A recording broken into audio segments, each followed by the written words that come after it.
Probably, most likely. Oh, there it goes. Now it's starting to go. Oh, yep. All Looks like we're right, live. here we go. Howdy there, true believers. Welcome back to New World Wrestling. This is where the New World Nerds we just talk about some wrestling stuff. It's a pretty big week for all things wrestling, and here with me is Jack Attack. Hello, everyone. Good to be back. Yeah. Andy couldn't make it. We'll eventually get all three of us in a podcast one of these times. It'll happen. It's gonna happen. So before we jump into Raw, I want to talk a little bit about stuff happening around WWE. King Kong Bundy died. Rest in peace. He was 61 years old. Great wrestler, great man. Hope my condolences to the family. Tori Wilson is got inducted into the will be inducted into the Hall of Fame. It's been announced. I got some questions. Like, my dad was like, is Tori Wilson a Hall of Famer? And all I could think of was, like, doesn't matter what I think. Like, she is a Hall of Famer. Like, I think it was just hard being a women's wrestler in that era. And, she made the best of it. She did what she was, she did as much as she could. Yeah, I agree. I think whether or not someone deserves to be in the Hall of Fame is kind of irrelevant, and that's kind of, I guess, like, kind of drastic to say, but also because at the end of the day, we're not the ones making the decision. It's WWE that gets to choose who's going to be in the Hall of Famer, and whether they deserve it or not, it's not going to be up to us. Again, the company's going to decide, and just because you disagree with it doesn't mean you can discount, what she was, what she had been charged to do at the time and how she was able to execute it throughout her time in WWE. Again, the wrestling back then is nothing compared to what it is now, but to say that she didn't have a part in the women's evolution, so to speak, I think would be unfair. So congratulations to her. She'll be inducted in the Hall of Fame. As long as we get more women in the Hall of Fame, I think that's all that matters at the end of the day. So again, congrats to her. Yep. My mom's in the chat. Hi, Mom. How are you doing? We got 4 people in Hi, the chat Susie. somewhere. As long as it's not Ty on your mom's phone. My mom will be making her, I want to say, first appearance on the channel on Tuesday when we review Captain Marvel together. It should be lots of fun. Oh, nice. For the New World Nation podcast. So let's jump right into Raw. I think the biggest storyline, well, I guess there's a bunch of big storylines because we're ramping up to WrestleMania, but we got Roman Reigns calling out Seth, trying to get his brothers back together. I like the way that they did it. It made a lot of sense. Like, Roman knows, like, hey, tomorrow's not given. We don't have time, to wait till you guys hash it out or whatever. We're gonna need to get together now, not just because tomorrow's not guaranteed. Dean is leaving. Maybe is it a shoot? Is it a work? Who knows? But I thought they did this really well because Seth wasn't just like, all right, let's do it. He was like, whoa, wait a minute. I'll do anything for you but that. Yeah, exactly. He's one of those reviews like, he stabbed my back, but I guess you're right. Yeah. Tomorrow's not promised. Okay, for you, I would. So I think that was a good way to work it instead of him just saying, hey, let's get the band back together. So. Yeah, not like, hey, let's get anybody to get invested into Fastlane now that we took Kofi out. Exactly. But I guess it was fine that they did the little tease about, or there was a little bit like maybe Roman will be in the Universal title picture after WrestleMania if Seth wins. That's fine. Oh, yeah. Like, they're going to do that eventually. Roman's just always going to be in the title picture for now. Like, yeah, now and him either being way, back. I wouldn't be disappointed with that. I'm glad that for now, at least, is what the reports are based on, like, how they talked about it. Their match is going to stay as is, which is totally fine. And, of course, Roman's going to have a WrestleMania appearance. It just depends on who, and they definitely have some time to work that up. Not much time, but some time. So I'm glad they're not going to try and mess with that and make it too complicated, because the moment they try and make things too complicated is when stories go bad. Yeah, for sure. I don't know. What do you think is the likelihood of Dean turning on Roman at Fastlane and have them two fight at Mania while Seth fights Brock? Well, so I don't think it should be ruled out at the same time. Like, I was hearing, like, the rumors about it too. I think it was Dave Meltzer, who I guess, like, yeah, he was reporting some stuff. Another account I follow, WWE Critics, shout out to them. They reported some stuff too. I think Meltzer's actually in some hot water about some comments he made. But anyway, that's beside the point. Like, there's a bunch of news sources, including Bleacher Report, that were talking about that possibility as well, saying that they just get this out of the way. This is the quote-unquote one last time, and then him go against Roman. So I think it's definitely a possibility. I personally don't know if I would actually want that. Mm-hmm. I would want some sort of, like, team up with them, and, like, send Dean out on a good note.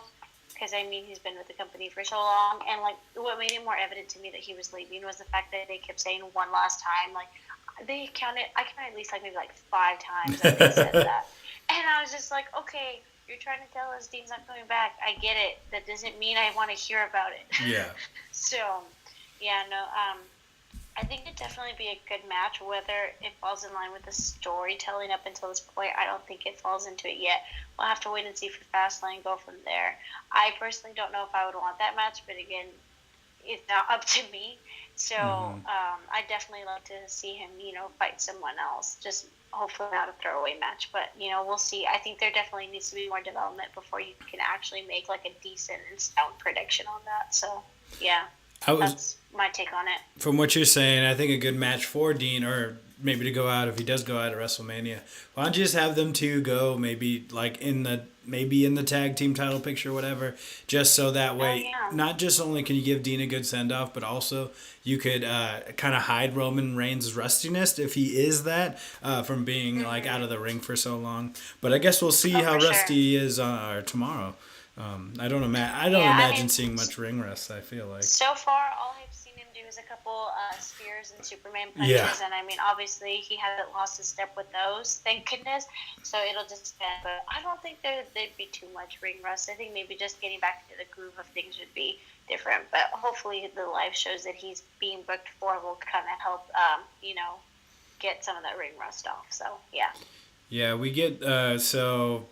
I guess we already kind of talked about how, yes, the Shield is going to get back together at Fastlane. I think that's fine with me. If this is it, if Dean is in fact leaving, then yes, I'm glad that we're getting a little Shield reunion. Because I feel like it hasn't been done right.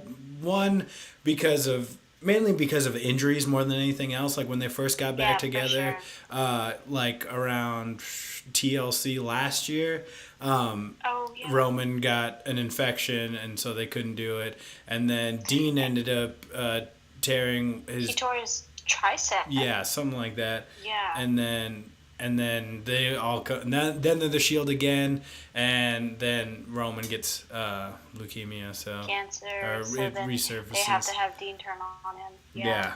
No, it's almost as if like every time they try to bring them back together, like something was always in the way, which sucks because I've been wanting a Shield reunion for the longest time. Mm-hmm. I mean, as much as I hated them being disbanded, they did so well as individual superstars. Like, that was one of the few times that they actually booked those guys right. And so I appreciated that they were going to bring them back together. It's just like you said, it's just misstep after misstep. And so hopefully, things go smooth here. So.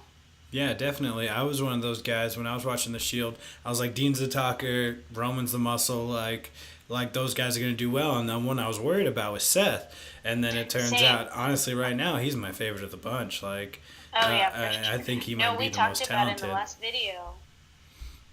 Yeah. So we can talk.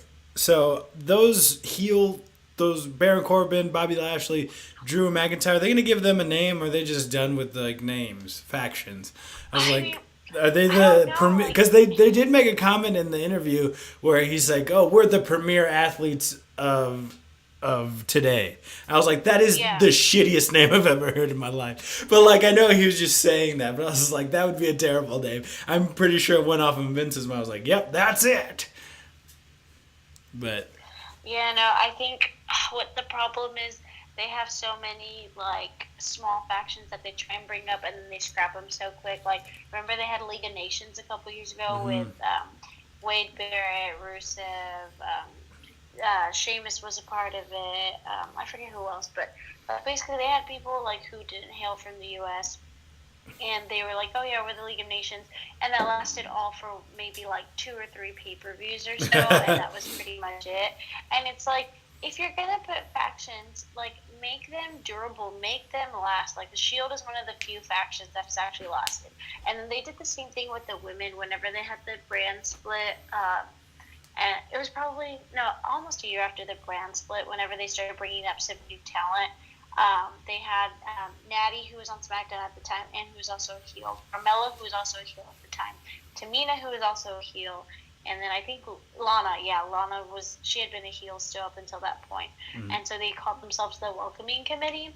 And they had a couple matches and stuff where they went against like Becky Lynch, Naomi, Charlotte had to turn good for a little bit, like to go against them. And I think maybe Oscar or someone else, I can't remember.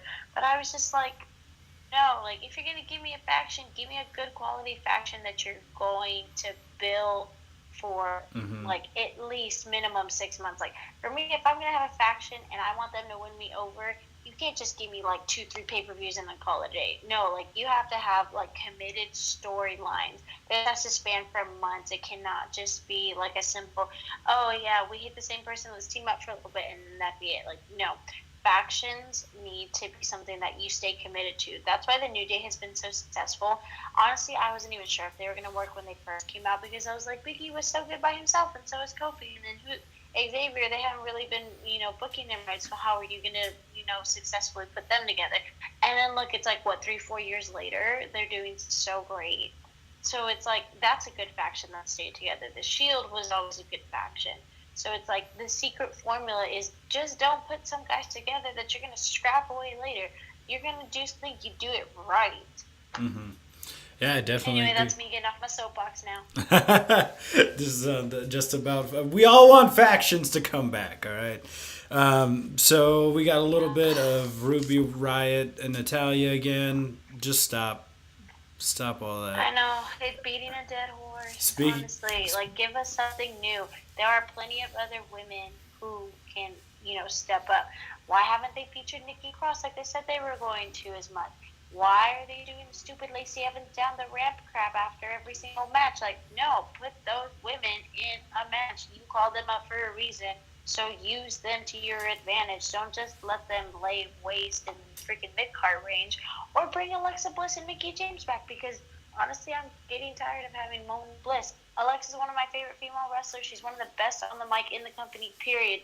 Like, out of men and women, she's one of the best.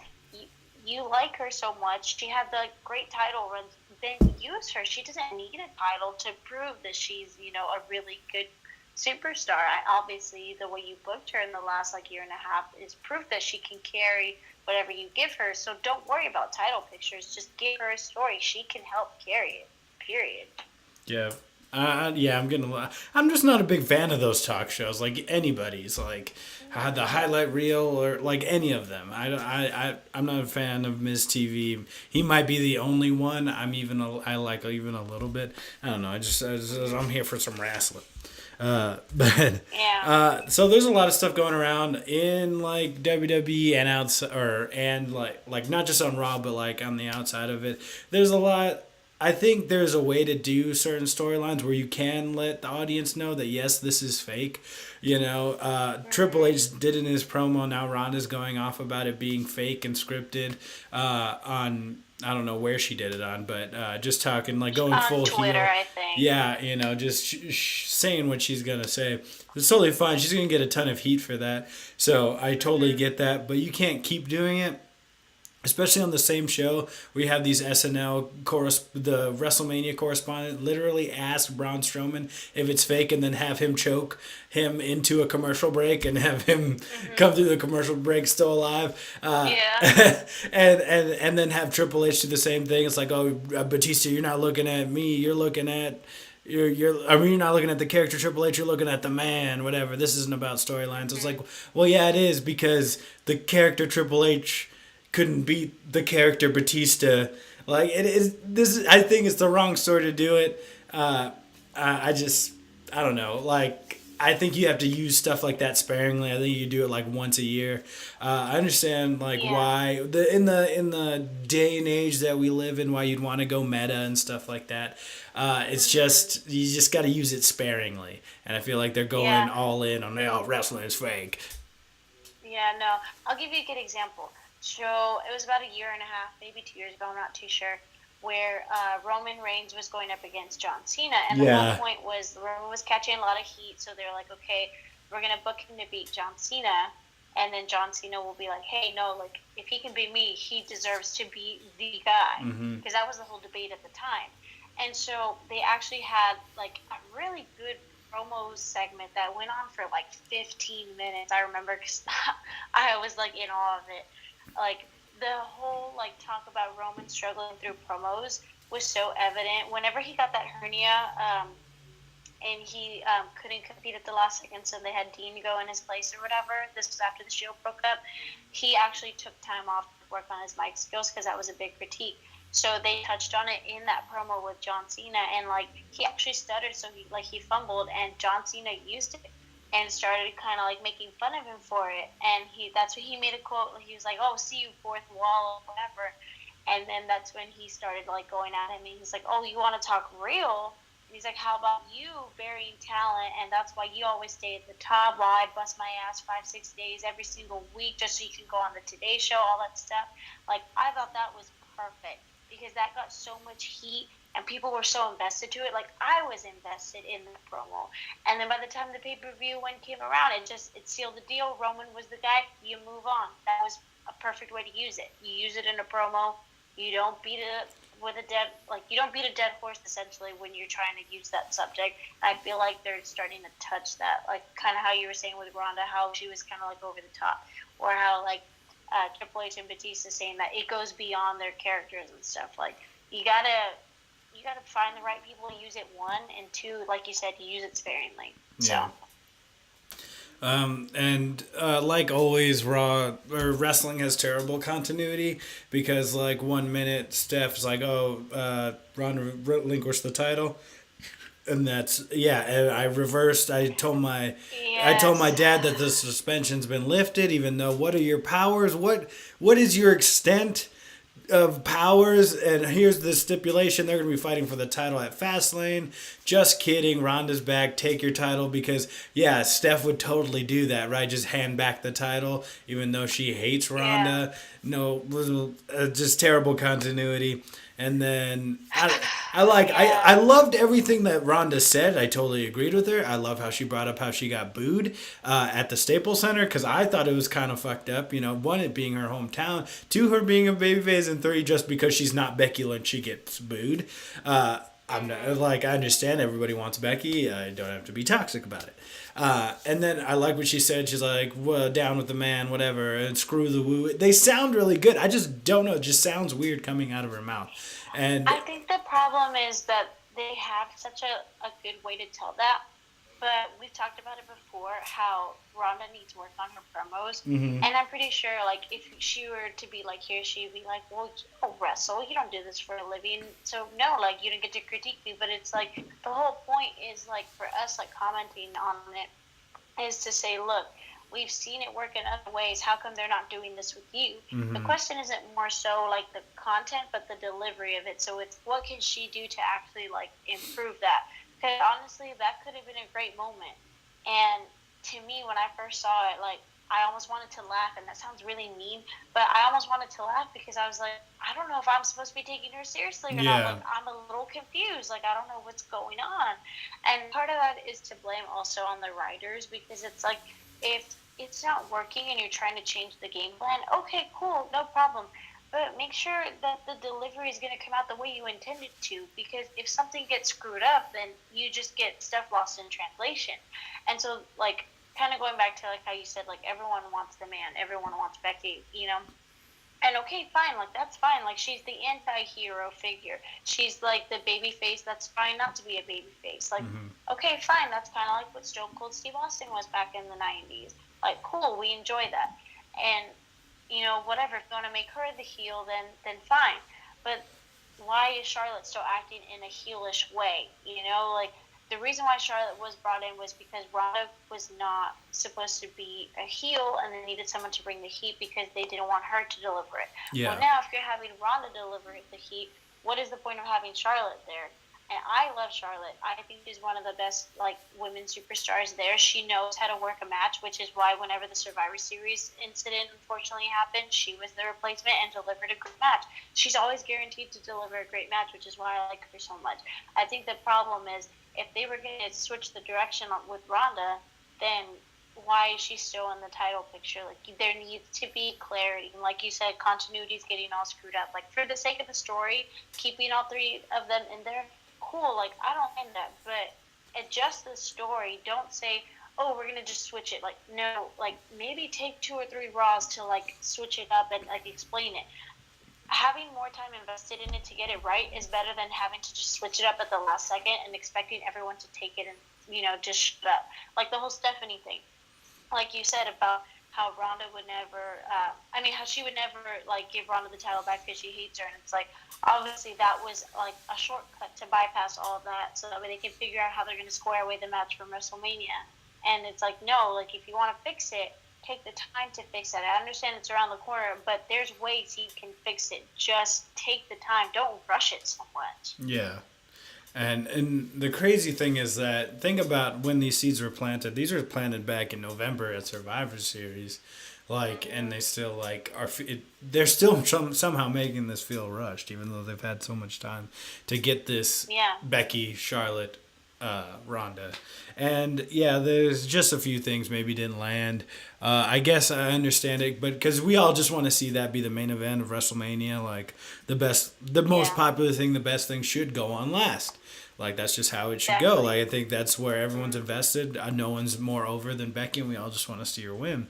And I think that they've been really having this problem where they can't help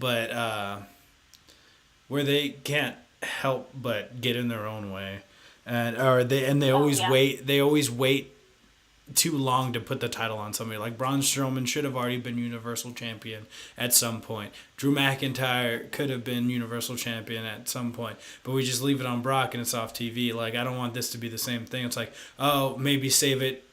Maybe save Becky winning until Backlash, and then like, oh, it not being right because it's not as big of a stage as WrestleMania, and then kind of throwing everything off. And not just that, but robbing her of a WrestleMania moment. Yeah, exactly.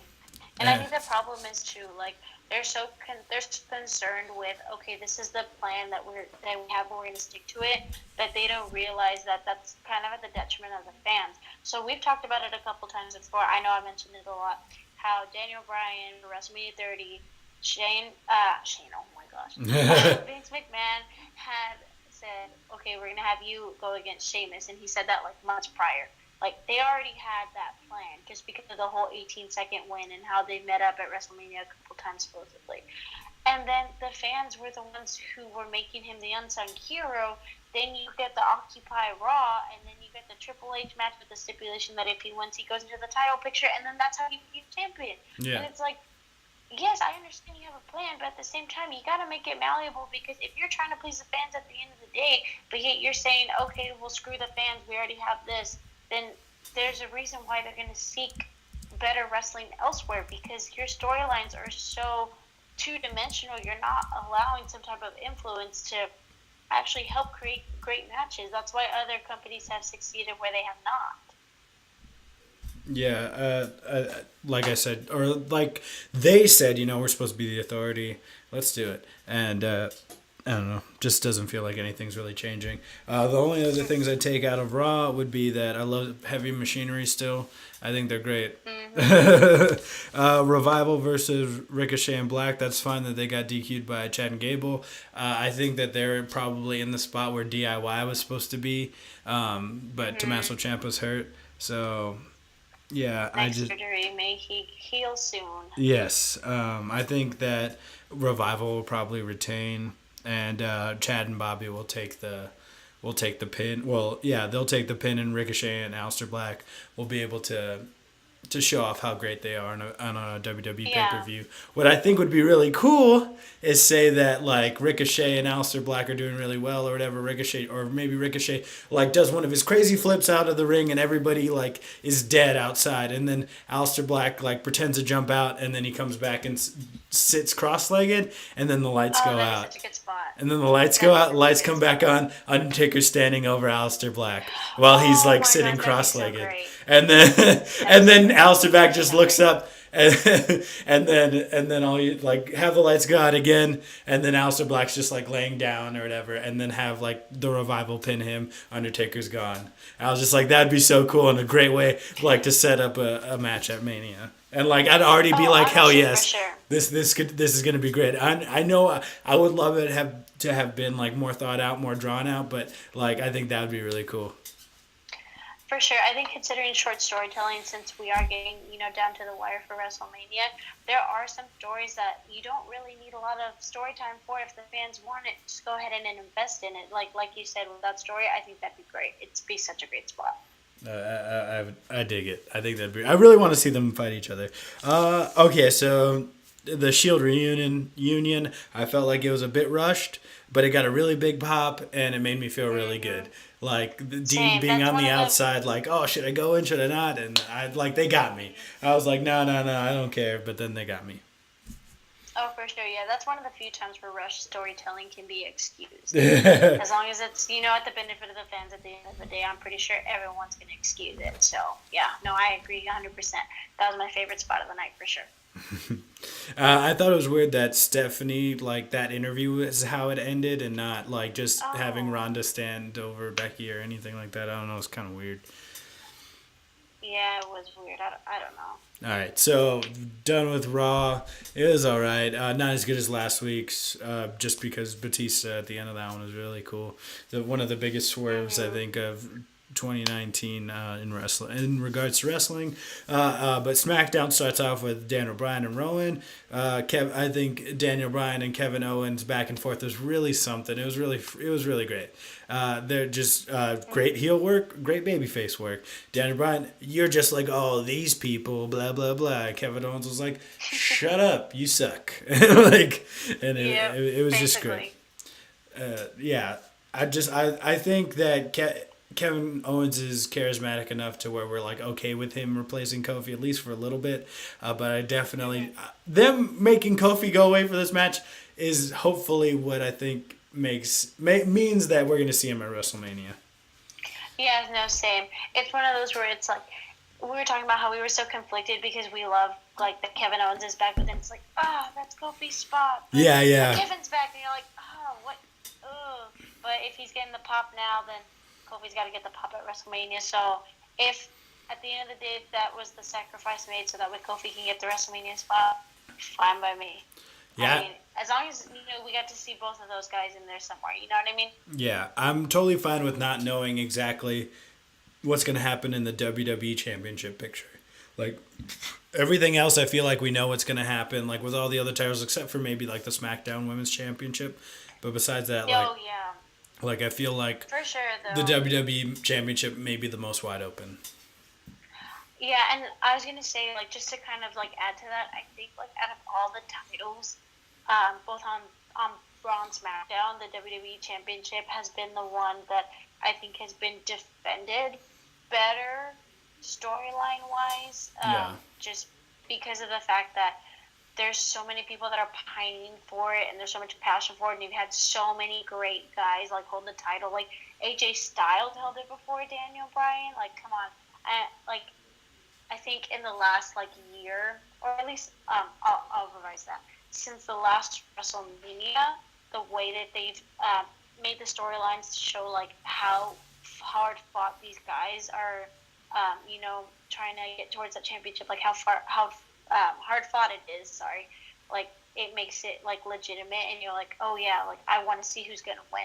Versus the Universal Championship, where you're like, they're just gonna give it to Brock, keep it, like it doesn't mean as much. Like they've given so much meaning to this title. So, like, with the ambiguity, sometimes you don't know if that's good or bad, but I think in this case, it's good because it's helped legitimize the championship itself. So, yeah, yeah. I agree. So I think the Usos came out with their stuff against the greatest of tag team in the world, but the Usos, they're so great on the mic. I think they're so great, and they're just so funny and charismatic that it's really hard to make them heels because I'm just gonna end up rooting for them anyways. I think they deserve Same. to go into the show of shows as the champions, and I think I would not hate it if they came out of it as well champion. Oh, same. That's one of the few titles that I'm fine with, them winning or losing. Like, I like them. I think they deserve it. If they keep it, I'm not going to be upset about it. So, Yeah. you know? Uh, it's I feel like it's 100% guaranteed that one of them's gonna turn heel after they lose Shane or the Miz. Oh, no, I'm pretty sure it's been a given since they lost the title. So, I'm waiting for the spot that's going Yeah. to happen, that they're going to set it up. So, considering that it's, what, like a few weeks away from WrestleMania, that this spot's going to happen, like, tomorrow for sure. Yeah. It's just a matter of how they're going to do it. And so I was actually talking about it with Justin, aka New World Gamer, and what we were talking about was who we thought was going to turn. And I always thought Miz because he does, good heel work. Good heel work. And Yeah. the fact that with storylines like that, it's usually him to do that. And he was like, oh, but it could be different, like with them having Shane, because the whole time, like Miz is always like, oh, are you okay? Like, like team Yeah. player type situation, like a brotherly type of relationship between them, and that he's been the one, like, kind of like pushing that narrative. So maybe like Shane, like turning on him. I told him that it's probably something like that, or it's similar to when they had the AJ Styles match where there was like misunderstandings, people trying to pit them against each other, and like when those mishaps and misunderstandings happen, it ended up working. So I'm thinking maybe they're gonna do something like that too, but we'll see. Yeah. I think it'll probably be the Miz, but I want it to be Shane because like I feel like just Shane feels more like a more. I like the Miz better than I like Shane, so that's why I'd want to root against Shane. So I think the best thing to come out of SmackDown was the R-Truth Open Challenge for the U.S. title. It was Oh yeah, most definitely. it was so great. I love R-Truth. He's hilarious. Talking about how John Cena was his hero and how that he's like he says I can't see him, but I saw him in that movie about the alien car, and I lost like I'm an idiot. I lost my shit. I thought it was hilarious. But not just that, they put on it was just really great work. Like it was just they did such a great job. The whole match, I was like on the edge of my seat, and I had no idea that Samoa Joe was gonna win. But he came out, and boy, like he does. Not only does he deserve it, he looked like a badass doing it. And I feel It's like been long overdue. yeah, long overdue, and I think everybody looks strong. Still like coming out of it because it was a heck of a match, and not just that. After that, the promo he cut. He not only made it seem like the U.S. title actually meant something, which WWE has a terrible time doing, trying to make the U.S. title like a meaningful title, but not only was he like happy, but he also made it seem like he was gonna kick everybody's ass. Like that's a great heel, and I was very excited. Jay, what's up? I saw his chat down there. What's up, Jay? No, yeah, I have to say, like, what I think SmackDown has going for them is that they sit forever. Like, even when Dan and Bryan was still the general manager, that they were calling themselves the land of opportunity, and the whole point was being able to showcase the talent, and the most deserving people will be the ones with the titles and stuff. And so I definitely think SmackDown, like, even though they've kind of shifted some of the dynamics since then, like, they've still been able to carry out that mantra, which I think is great. They've done better from Raw since the brand split, I think, is being able to properly use the people that they have. I mean, they don't do it all the time, at least not recently. Like, at least with, I have a issue with, like, how they're using the women as of late, but that's on both brands, not just SmackDown. But I think at the same time, the people that they have, they know who they are. They know how talented they are. They know they're going to deliver. And the way they've done the storyline for this has been so great. So, like, having the Andrade and Rey Mysterio feud actually come into the title picture, like, I thought that was really nice too. Yeah. Because, like, them together, they've created such good quality matches. And the fact that they had given R-Truth the title, someone who's been like a quote unquote jobber for so long, like he really deserved it. And so he got like a little bit of a push, which I thought was great. And then he throws Samoa Joe in there. That's like he was kind of like the wild card for me, because it's like you don't know what you're going to get whenever you put him in a match. It just depends on who he's going to be paired with. And so I think at the end of the day, they had such a really like good quality worked match that it didn't matter who was going to win at the end of the day. I'm glad Samoa Joe got it, because he deserved it. He hadn't had a pay-per-view win, I think, since he debuted, and he hadn't been able to win any title he had gone for. So I think to see that, like, everyone was pretty pleased with. He really got a good pop. And they did have some cool spots where they showcased Carmella and Zelina instead of just being valets. Yeah. Zelina went and she did the Hurricane. Oh, I love that. I love her. She has one of the best Hurricane Ranas in the game. For sure. Yes, no, it was so beautifully executed. Like, I was so pleased with that. And then you have Carmella with the super kick. I mean, I was telling Justin, like, when she first started and she was using the super kick, like, it was good. Like, not gonna lie. But I think, like, when she first used to do it, I was like, well, it's not, that big of a deal. But she's actually, like, gone to the gym. She's been working on her wrestling. Like she seems more, like, of a threat than she did when she first debuted. And you hear the pop every time she does that so well. So it sounds like it hurts. And so I was like, I thought that was a really good spot that they had where they could at least showcase it, so it wasn't like, oh, hey, we're just on the side looking pretty. Like, no, they're trying to help their guys win at any cost. And I thought that was great. Definitely. I love that. I love it when she does a Hurricane Rana. I loved how she did the super kick. It was really great. Yeah. I like you were saying, I love how Andrade and Ray were in the title picture. I feel like Ray, like, if I could change anything, I'd probably make him take the pin, even though, like, I love Ray so much. I think that Ray is so great where I feel like he could just eat all the pins until the end of his career if he needed to, and his legacy would still be fine. You'd still love him. Yeah, and I'd still know that, like, that he could win at any time. And so we got after that we got the Bar versus Ricochet and Aleister Black. That's and then they ended up winning, and then there ended up being a big old run-ins from a bunch of tag teams, and it was really cool. I like Rusev and Nakamura individually. I don't really like them as a tag team. I just love Rusev so much. Nakamachka. And then the Hardy Boys came out, and just seeing Matt in, like, his old shirt, like, with his wet, greasy hair, like, that was super nostalgic. And I'm down for whatever they do with that tag team division, because they have a lot of good tag teams. I just really want Sanity to be in the mix. Oh, yeah, no, for sure. I was going to say, honestly, like, SmackDown's tag team division has been so good. And that's not to, like, knock anything on Raw. I think just, like, with the exception of, like, the Rusev Nakamura pairing that they've got going on, everyone that's on there has either had the title or been in the title picture at one point or another. And so they've already been legitimized, and they know how to work matches really well. So the fact that they all come in, like, it's honestly one of those where you would say it could be anyone, and you'd be fine with it. Like, honestly, it could be anyone for me, like, for the titles, and I'd be fine with it, because there's such good quality, like, tag teams on SmackDown. Like, that is one thing that they definitely succeeded, is maintaining the integrity of the tag team division. And so I'm really excited to see what they're going to do from there as far as the tag team title picture is concerned. Yeah, for sure. Mandy Rose and Naomi, that was a small nothing match. I don't like how they treat Naomi, but it's whatever. Asuka needs somebody to fight. Do you think there's any chance that she could drop the title to Mandy Rose? Well, so one of the rumors that I heard was that they would maybe have her drop the title to Mandy, just because they don't know who would be her WrestleMania opponent.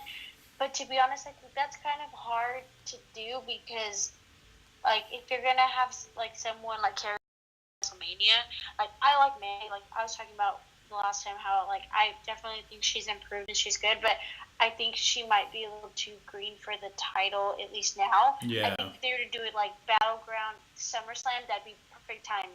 I just think that for someone like that to carry the title into WrestleMania, like, it wouldn't have as much pop as it does with Asuka. Like, they need to have her be legitimized title in her, and she's definitely one of those, and I think that's why maybe that was one of, like, the time. And Becky ended up so great because most people weren't sure if to be in the final two. You had from NXT. We just have a few things. I don't know. I think the thing's freaking out. So it was excited to see name job Samoa, the guy who was one of the main guys for TNA for a long time. I think. Oh yeah, for sure. And then lastly, Becky. It's fine. I don't know if I like her, but I'm kind of like if it's not real, I'm kind of tired of it already. Yeah. Like if you're really like it's been go, I would, and then Charles like what? Really cool. Yeah, cool. But stuff all right for the go to Fastlane. The highlight was definitely Joe getting his first solo title, or getting his first title. For sure. I think that was. I think as far as go from here, but I think there's definitely